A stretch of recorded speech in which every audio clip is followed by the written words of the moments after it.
Relationships के क्या pros and cons होते हैं at the time when you preparing to be, या तो आप वर्ल्ड क्लास बनने की कोशिश कर रहे हो, या आप यूपीएससी एग्ज़ाम क्रैक करने की कोशिश कर रहे हो, या कोई भी ऐसे कंपटीशन में हो जहाँ पे आपको नंबर 1 बनना है, या आपको एक 0.01% क्लब का पार्ट बनना है, उस टाइम पे, उस प्रेपरेशन के टाइम पे, what are the pros and cons of relationship?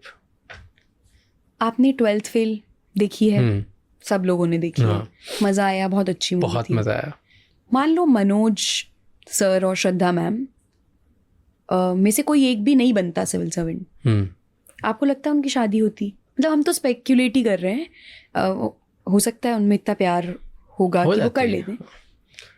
कितने ऐसे लोग हैं जिनकी हो जाती है? नहीं होती। इनफैक्ट रिवर्स है।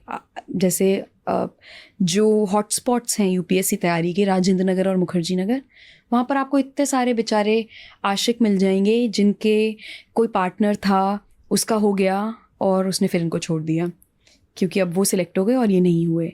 या बहुत सारे ऐसे लोग मिल जाएंगे जो अपने पार्टनर को हेल्प कर रहे थे तैयारी करने में, कि दोनों साथ में निकालेंगे, एक का निकल गया और दूसरा रह गया। तो कुछ भी हार्ड एंड फास्ट तो नहीं है, ऐसा भी पॉसिबल है।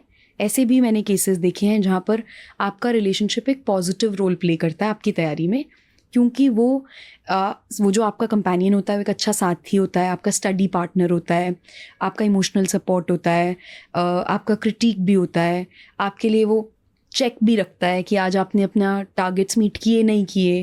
तो बहुत सारे रोल्स वो प्ले कर सकता है और सेम आप उनके लिए करते हो। पर मैंने पर्सनली ऐसे केसेस बहुत कम देखे हैं। बहुत सारी डिस्ट्रैक्शंस हैं, उसमें एक और डिस्ट्रैक्शन को नहीं ला सकते आप, एक ऐसे एलिमेंट को नहीं ला सकते जो सर्टेन नहीं है। क्योंकि आज की डेट में जहाँ मैरिजेस भी सर्टेन नहीं है, वहाँ रिलेशनशिप्स का सर्टेन होने की प्रोबेबिलिटी कम हो जाती है और फेल करने की टेंडेंसी बढ़ जाती है। अब अगर मान लो आपके प्रीलिम से 10 दिन पहले सामने वाला इंसान आपको छोड़कर चला गया, आप ज़बरदस्ती तो किसी को रख नहीं सकते, लेकिन आप 10 दिन पहले कैसे संभालेंगे खुद को? तो ऐसे एलिमेंट्स को इंट्रोड्यूस ही क्यों करना इक्वेशन में? और फिर मैं थोड़ा सा ये भी बिलीव करती हूँ, जो पुराने एजुकेशन सिस्टम में होता था कि कोई भी बड़ा गोल अचीव करना है आपको, तो वो तपस्या की तरह होता है। और तपस्या आप सुख भोग कर नहीं कर सकते। जैसे एक आपने भी कभी देखा होगा, सोशल मीडिया पर एक पिक्चर होती थी, एक कोई ऋषि हैं, स्टूडेंट हैं बेसिकली, स्कॉलर हैं, और उनकी चोटी है, उन्होंने वो चोटी को खूंटे से टांगा हुआ है पीछे।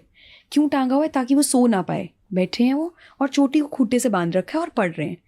तो पढ़ाई जो है, किसी भी कॉम्पिटिटिव एग्ज़ाम में अपने लिए जगह बनाना, वर्ल्ड क्लास बनना, नंबर 1 बनना, वो सब एक तपस्या है। अब आप सोचो कि मैं तपस्या के बीच में थोड़ा सा फ़न भी कर लूँ, है ना, और मैं ये भी ट्राई कर लूँ, वो भी ट्राई कर लूँ, तो then it might work as a distraction and it's higher probability that it will work as a distraction. तो मुझे लगता है इसलिए रिलेशनशिप वगैरह आपको अवॉइड करना चाहिए थोड़े टाइम के लिए। बट ये ब्लैक एंड वाइट नहीं है, ये सबके लिए अपना अपना वर्क कर सकता है। Right. अगर कोई ऐसे रिलेशन, जैसे मैंने बहुत सारे लोगों को देखा है शादी के बाद उन्होंने एग्जाम क्वालिफाई किया। अब आप कहोगे मैम वो शादी छोड़ दें क्या? लेकिन शादी एक सर्टेन सेंस ऑफ स्टेबिलिटी दे देती है आपको। तो अगर आपके रिश्ते में एक सर्टेन सेंस ऑफ ठहराव है, एक सर्टेन सेंस ऑफ स्टेबिलिटी है, आपको पता है कि सामने वाला इंसान मेरे को और वल्नरेबल नहीं करता, मेरे लिए स्ट्रेंथ ऐड करता है, या सामने वाले इंसान पर मैं इतना डिपेंड कर सकता हूँ या कर सकती हूँ कि